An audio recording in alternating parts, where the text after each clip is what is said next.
Welcome to Diamonds and Dumpster Fires, the show where we talk about finding strength when life falls apart.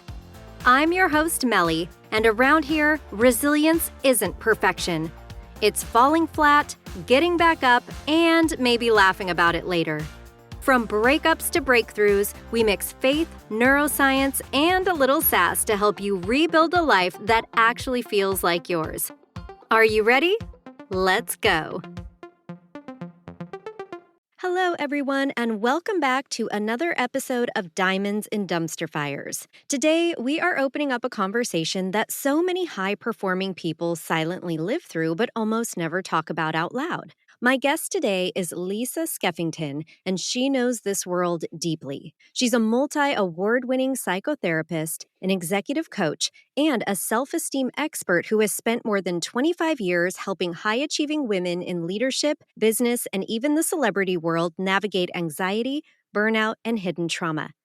Today, we are going to talk about the hidden cost of high-functioning anxiety, what imposter syndrome is and how it shows up, why traditional therapy often fails high-achieving women, how to build emotional wealth that lasts, and the courage it takes to stop performing and start living.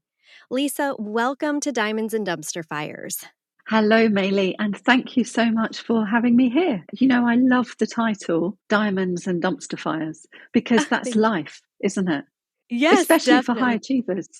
Hey, you know, we sparkle on the outside, don't we? While we're often holding chaos on the inside. And my work is about helping these women, isn't it, to bring these two sides together so that they can shine like diamonds do, authentically, but without the burnout of the dumpster. Love it. Yes, that's why I am very excited about our conversation today, especially because one of these topics is very near and dear to my heart, imposter syndrome. You know, I have talked about it a little bit on Instagram, and I've had folks reach out and say, what are you talking about? What is imposter syndrome? So if you wouldn't mind, if you could start by giving us a little overview of what that actually looks like. Yeah, sure. Okay. So imposter syndrome is where we always feel, for whatever reason, that we're not quite okay, that we don't belong in the room, that we're waiting to be found out, that we just don't feel good enough. And often we don't understand why. It's like a nagging in the background whilst consciously we are pushing forward and achieving. There's this little monkey on the shoulder that's just taunting, you don't really belong here, you're not good enough. Sooner or later, they will find you out. And this is one of the things that I really specialize in with women because it feeds high functioning anxiety. Interesting. And why is it that something like imposter syndrome would affect high achievers? You would think it would be the people who maybe actually don't belong to be in the room. And yet it seems that the more qualified someone is, the more it tends to show up. Yeah, absolutely. So high functioning anxiety is often invisible, you see. It's masked behind success, behind competence and control. You know, these women who are high achieving, really smashing it outwardly, they can't just be, they have to do. So the signs of this high functioning anxiety that's fed by imposter syndrome is overthinking, people pleasing, perfectionism, really a fear of failure or this being found out.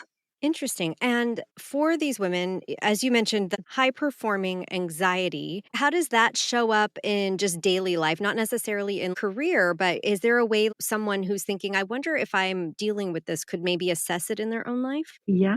So some of the telltale signs, as I said, are this, you know, obviously overthinking, people pleasing and perfectionism. But these women often have difficulty celebrating their success. You know, there can be milestones, awards, and instead of actually holding that and recognizing the value that they actually bring, you know, what they're actually achieving for themselves, it's still never quite enough. They're still fearing that they won't make the grade, you know, that they won't be recognized or they won't be adequate in what they have achieved. So it's like there's always another mountain to climb to prove. It's in this doing is proving, really, constantly needing to prove that they can do it, that they are capable, which means that the goalposts are always moving. So there's this sense of feeling restless, this sense that they feel guilty when they are resting, constantly striving to prove their worth, which is exhausting. It's like having your foot on the accelerator and the brake at the same time. Yeah. when really, and I think this is really key, is that, high performing women, they don't recognize in truth that it's anxiety, that it's high functioning anxiety, because they see it as motivation. They see it as a drive to keep performing, but it's exhausting. So that hustle mentality that a lot of them feel like, oh, I'm just a hustler, I'm just going to get stuff done, that can actually be this high functioning anxiety in disguise. Yeah, yeah, absolutely. The thing is, these high functioning women, I mean, it happens in men as well, but much more prevalently in women. High functioning women experience imposter syndrome because it's often learned in childhood. They've often learned to equate achievement, behavior with safety or approval. So they have an internal narrative that says, I'm only okay if I'm achieving. And this leads them often into these high pressured environments where vulnerability really doesn't feel very safe. So it's like they're running from themselves. Many of these women, they carry old emotional wounds that come from, let's say, critical parents, emotional neglect, overburden, over responsibility at a young age, conditional love. And because of these wounds, these people, these women who are high functioning, have learned by this hyper state of background alert to really read the room. So, this means that they are over delivering to mask their own pain. They're in survival mode. It's a survival strategy. And as I say, it looks like success, but no amount of success is ever going to feel enough because it can't plug the wound. Outward success doesn't soothe inner doubt. It's like achievements feed the mask, let's say. They don't feed the soul. Does that make sense? Yeah, it does make sense. And I know that you talk a lot about breaking the mask within. What does that Mm. actually look like? What does that look like? Well, it looks like coming home to the truth of who you are. It looks like taking the time to find a safe place where you really feel safe enough to remove that mask and be vulnerable, to come home to the truth that you already are enough. You don't need to keep trying to prove that because of thoughts, ideas that you have internalized, you've adopted through circumstance that isn't the truth of who you are. It's incredibly scary for high performing women to do this. So they need to feel, supported to be able to really muster that courage, I guess, to look behind the mask and understand what's been feeding this all along that isn't true, that they are living on a story that they're not aware they've been living on. I often talk to my clients about a goldfish swimming in water. Fish don't know they're swimming in water, in the same way that high performing women don't realize they are running on fear. They're not running on confidence, they're running on fear. And until they heal those wounds safely with vulnerability, that loop of self-doubt continues. But it is entirely possible for them to remove that mask safely by addressing their own vulnerability, by healing the emotional wounding that has become their default protection, if that makes sense. Yeah, that does. And would this also, I know you mentioned that it can happen in childhood or, these wounds from the past. Can this also come about for women who have maybe been through something rather traumatic? Maybe it wasn't in their childhood, but, a lot of listeners to this podcast have been through things like a divorce or layoffs or these big, what we call the dumpster fire moments of life. Can that actually trigger this high functioning anxiety as well? Absolutely, it can. Yes. Yeah. In fact, what tends to happen, many, many women that I speak to that I work with, they will say, I didn't have any major trauma in my life. And that often comes down to perspective, because we're not talking necessarily about, substantial abuse or things that really stand out as being emotionally traumatic. But to a child, the perspective of something that is ambivalent, that is confusing, that is hard to navigate emotionally, does create a sense of trauma in a child. Now, we don't see that as an adult because as we grow, we shift perspective, don't we? But then when life does what it does, which it does for us all, wounds get created and they compound existing smaller wounds that we may not know or recognize are there. So yes, emotional wounding happens at any age. Mostly what happens is that it's compounding in a way that we're not necessarily aware. Okay, interesting. So it doesn't necessarily need to be some big trauma, but like something for, I'll just take in my own life, as a child, I grew up, in the 80s and was put in one of those gifted kids programs when really I had undiagnosed ADHD, which came later in life. And I wonder if kind of that need to perform and the feeling as a small child being told, hey, you've got to achieve this in a way, my parents were great. They didn't say you have to do this or that, but being put in a program like that, you're like, I better do really well. And I wonder if, I know a lot of other women who have a similar story, and we are definitely within this high functioning anxiety camp. So I wonder if just even the pressure of needing to perform could do it. Yeah. You see, there are two types of communication, and I do a lot of work with communication, internal and external communication. Now, as you said, which is lovely, your parents didn't say, look, come on, perform. But you were aware of that pressure. Subtly, you were aware by being put in the program, you were aware of that. Mhm. So what happens is it's not always what people say to us. That's what we call a message of direct control. It's a message of indirect control, which is how we interpret what happens to us. We interpret our experiences and we create our own narrative around that creates a sense of pressure. So that sense of pressure is then embedded within you. So then whenever it comes to any other situation as you grow through life where there is a need to perform, where perhaps you feel slightly misunderstood, it will fire back to those original anxieties that weren't really understood then. And that's how Interesting. things compound and become high functioning anxiety, because we know ourselves to be capable and we will push through more and more. But we're not aware that in the background, we've got this running.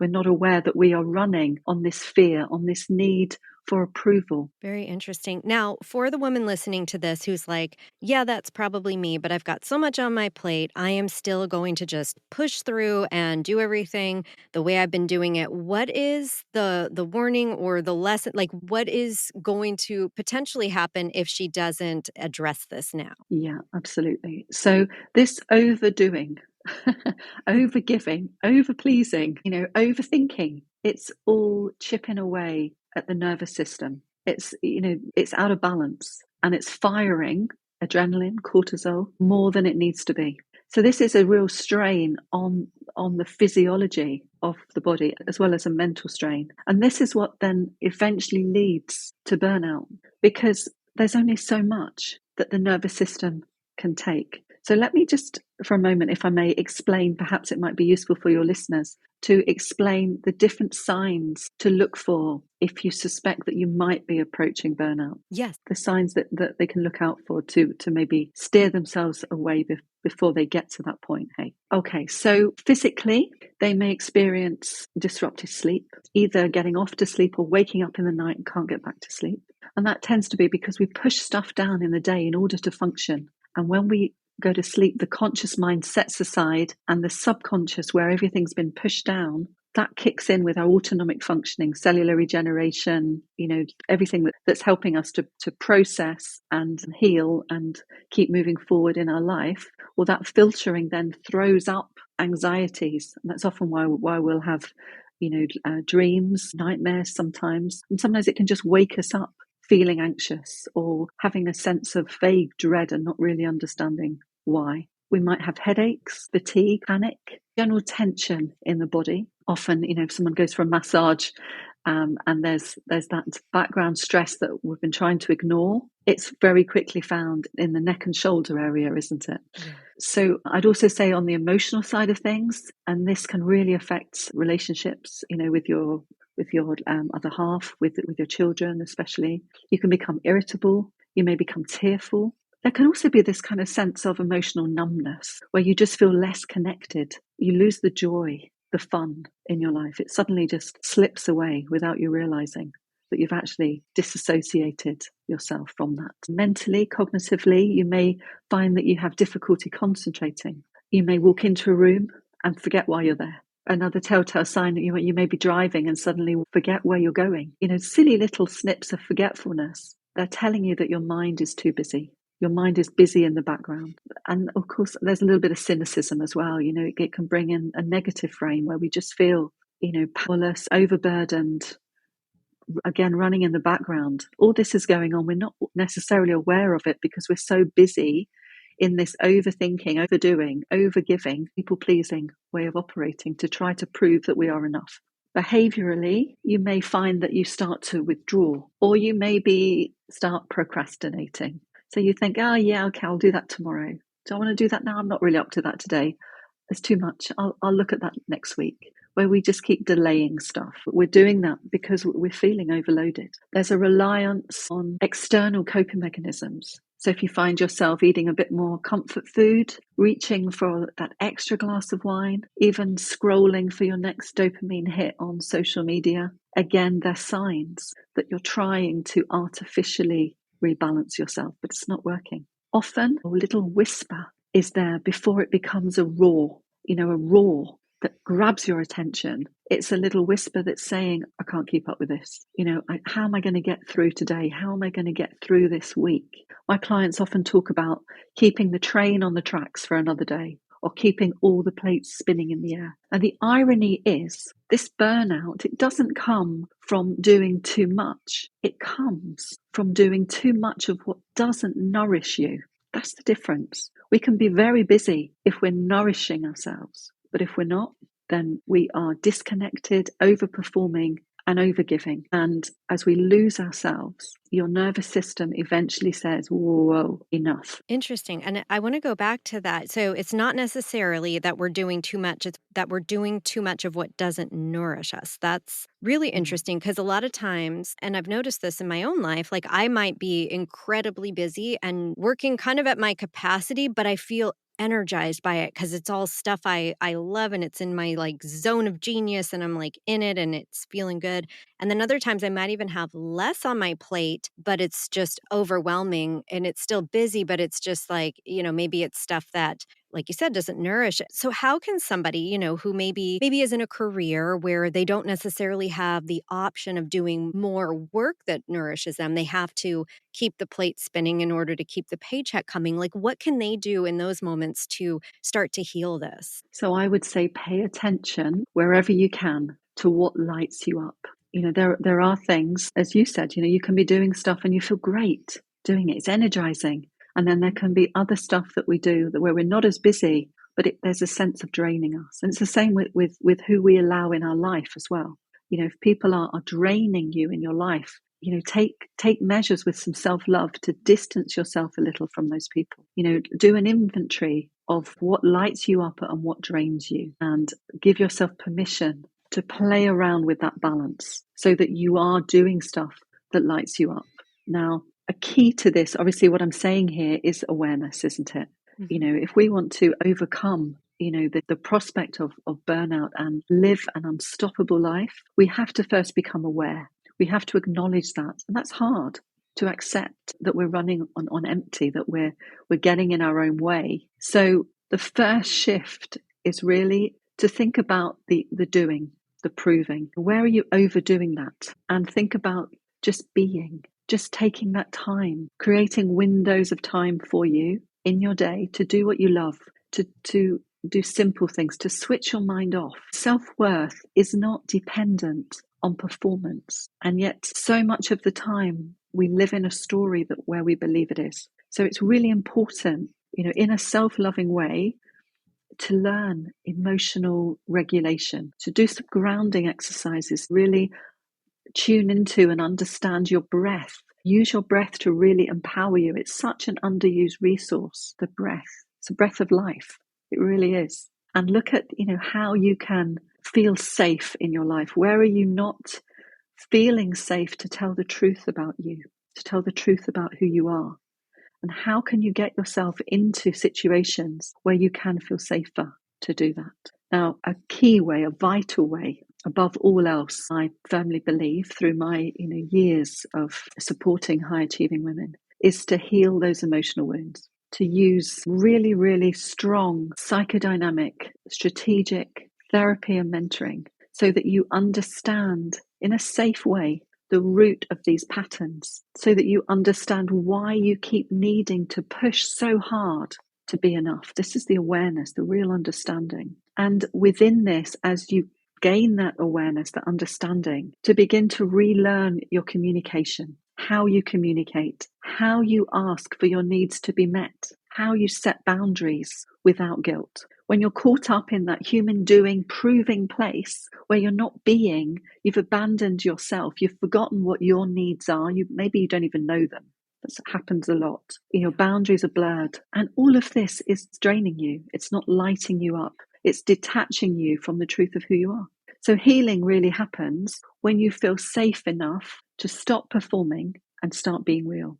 And this is why I created the Empowered Momentum community and my Coastal Escapes, because these create spaces where women can really breathe, where they can feel held and remember who they are behind the mask. Because living unstoppable isn't about doing more. It means living free of this fear, living calmly, confidently, and of course, authentically. Love that. And can you speak a little bit more to what you just mentioned with the coastal retreats? That sounds amazing. Yeah, sure. So here on the beautiful Dorset coast in the UK, I run very unique, exclusive, discreet and discerning coastal escapes on an individual, private, bespoke basis, and in small groups as well of 3 to 5 ladies at a time. So the individual ones especially, you come into my home. It's the biggest, the greatest, fullest expression of coming under my wing and into safety. You come into my home as an immersive, private experience where, as a high achieving woman, you can feel held, you can feel safe, and you get to be deeply restored away from all the pressures of the everyday world in a way that collapses time. I live right at the beach, and we spend time at the beach over the winter, over the summer, every season. It's beautiful. Every season has something wonderful to offer. There's something very special about healing in and around nature. It's very, very powerful. And when we look at the small groups, you have that extra layer of connection, a very small, intimate connection, which again, people like different experiences. For those that like the intense connection with that, then that's also a really, really powerful experience. Yeah, sounds lovely. Now, for the woman who's hearing this and is like, this sounds wonderful, but maybe for practical reasons is not able to commit to something like that right now, what is something that she can do to, potentially start this healing process on her own or in somehow finding her own group? Yeah, sure. So if it isn't possible to travel, to the UK, and people do come to stay with me from all over the world, actually, which is really lovely. But if it isn't possible to travel to a coastal escape, I do provide online mentoring as well, which is a powerful alternative to a coastal escape. It's the same psychodynamic depth, safety, and compassionate guidance in my unique way that combines trauma-informed therapy with communication mastery. It really helps you to move from anxiety and overwhelm into a place of empowered calm and confidence progressively over 12 weeks. That can be accessible for anyone, wherever you are in the world. Wonderful. And this is probably a great time to bring up you have a resource for folks listening today, a self-esteem reality check quiz. Can you speak to that resource a little bit? Yeah, sure. So listeners can find me at welcome.empoweredmomentum.com. That's welcome.empoweredmomentum.com. And there they can take my quiz. And the quiz helps you to really understand, gain some real compassionate insight into the emotional patterns and self-worth gaps that may be keeping you stuck, in the background emotionally, whilst outwardly you are appearing to have that success, enjoying that physical success, but inwardly you know that you're not balanced, that it's tough. So the quiz helps you to really understand by looking at your needs, your feelings, and your beliefs, where those gaps are. And then I invite you to come onto a relaxed results conversation with me, where we'll do an assessment, we'll arrange an assessment, and we can personally explore together what you need and the support that is right for you. Amazing. Thank you for sharing that. Just to give some folks some inspiration on what is possible, do you have any transformation stories of clients from your work that still move you that you can share? So many. Okay. So I don't just work with individuals. There are times when I work with individuals and their partners, individuals and a significant member of their family. which can be a son, a daughter. So maybe just a couple of quick shares that come to mind. So there was a lady who found me. She'd lost 2 members of her family, and she was a guardian to her grandson, who was a little bit scary at the time. He was grieving. He was very angry. And she couldn't handle the situation. She was grieving herself. She was trying to, appear to be on top of everything, but she really wasn't. She was really struggling. And we worked with communication mastery, well, obviously helping her to alleviate her grief, to strengthen herself. And then we worked with communication mastery to actually heal and strengthen the relationship with her grandson, to allow him to grieve. And he didn't even see me one time. And their relationship blossomed beautifully. It was a really lovely, lovely experience. Another lady that comes to mind is somebody who was a very senior in the law profession, and she had her troubles from her childhood that she'd pushed beyond to be very successful. But she felt that she was just stuck. She was running on empty. She didn't know how to turn things around. Her relationships were breaking down. She had developed a very painful condition within her body as well. And she worked with me for 6 months and also came onto a coastal escape. And within a couple of months of working with me, her pain went because she released the trauma that she'd been holding that was creating the physical stress for her. And as she says in her own words, the boulder started moving, and it has continued to gather so much momentum for her in her life, which has been truly incredible to watch how she's blossomed when, for 45 years in her life,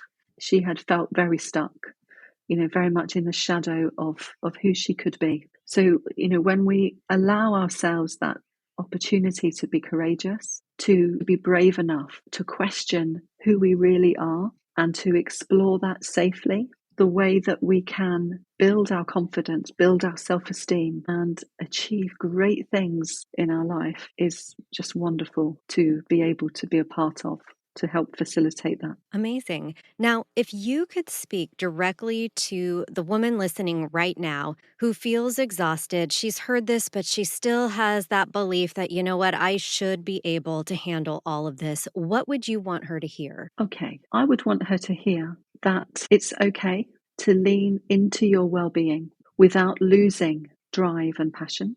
Now, most high-achieving women have a fear that if you slow down, you'll lose your edge. Now, the key thing to really understand with this is that emotional well-being fuels performance. You don't lose drive, you refine it. Now, you start to lead from presence and not from that pressure. And this means that, when you feel more rested emotionally, physiologically within yourself, more emotionally grounded, your creativity, your intuition, your leadership, they rise naturally. So it's not about choosing between ambition and well-being. It's about learning to hold both, because this is when life feels aligned. This is when success and peace inside, well, they coexist. So I guess my closing comment, I would say, is that you don't have to stop being high functioning to be healthy. You just have to function from a place of calm instead of chaos. Because when you stop performing and you start connecting, life becomes less about proving yourself and more about being yourself. And that's where real empowerment begins, isn't it? Absolutely. Lisa, thank you so much for sharing your wisdom, your experience, and your heart for these women who are quietly carrying so much. I cannot wait to hear listener comments about this episode. I'm sure it will resonate deeply. Thank you so much for having me. It's been a pleasure. And listeners, if you resonated with today's episode and you want to learn more about Lisa's work, you will find all the links in the show notes to her website, to that quiz. And I'd like to ask you to please take a moment to share this episode with a friend who might be silently struggling behind her own success. You never know. Your text might be the thing that helps her exhale for the first time in a long time. As always, thank you for listening, thank you for showing up, and thank you for being resilient even on the days you don't feel like it. See you next time. Thanks for listening to Diamonds and Dumpster Fires. If today reminded you that resilience is a practice, not a personality trait, you're in the right place. Keep showing up, keep rebuilding, and don't forget, even diamonds start as pressure and mess. For more faith-filled encouragement and real-life tools to help you heal and grow, check out the show notes for some free resources and ways to stay connected. See you next time.